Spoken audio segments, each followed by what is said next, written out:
Myself. It is one of the most commonly and frequently used words in English.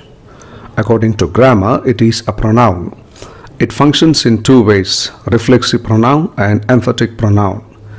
Now let us see the uses of myself as a reflexive pronoun. Look at this example. The coach blamed the player. In this example, the coach is called subject, blamed is called verb, the player is object.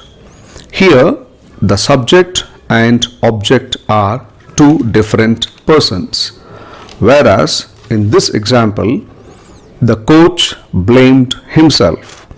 Here, the coach is subject, blamed verb, himself object. When the subject and the object are the same persons, we call it reflexive pronoun.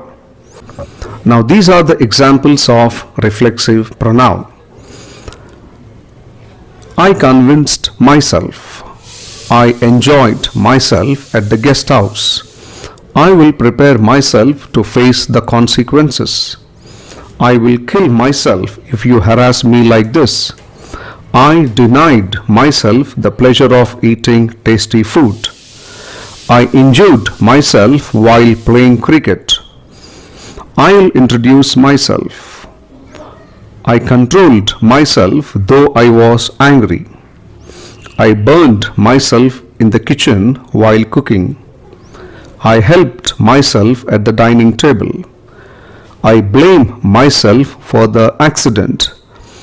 If you observe these examples carefully, almost in all these examples, myself appears to the immediate right side of the verb. So in these examples, subject I and myself are the same. Therefore, they are called reflexive pronouns. Sometimes it is also used with a preposition.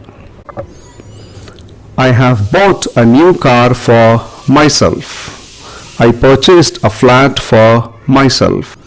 Now the next use of myself as an emphatic pronoun.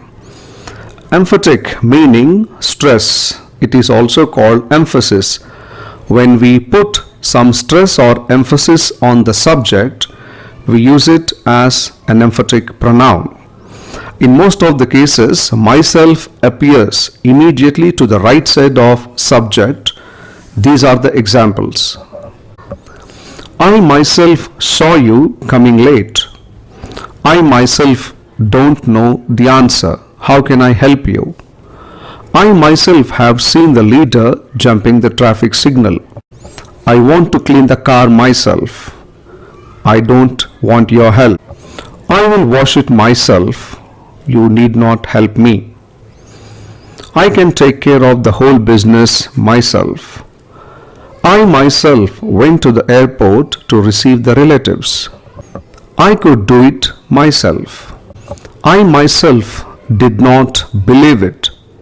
I myself don't understand the movie. How can I explain? I myself do not know any details, so please don't ask me. So these are the two different ways of using myself. So keep reading regularly, and whenever you find any sentence with the word myself, underline that sentence and thoroughly analyze it, read it, and try to study the usage of myself in that sentence. Keep practicing. All the best.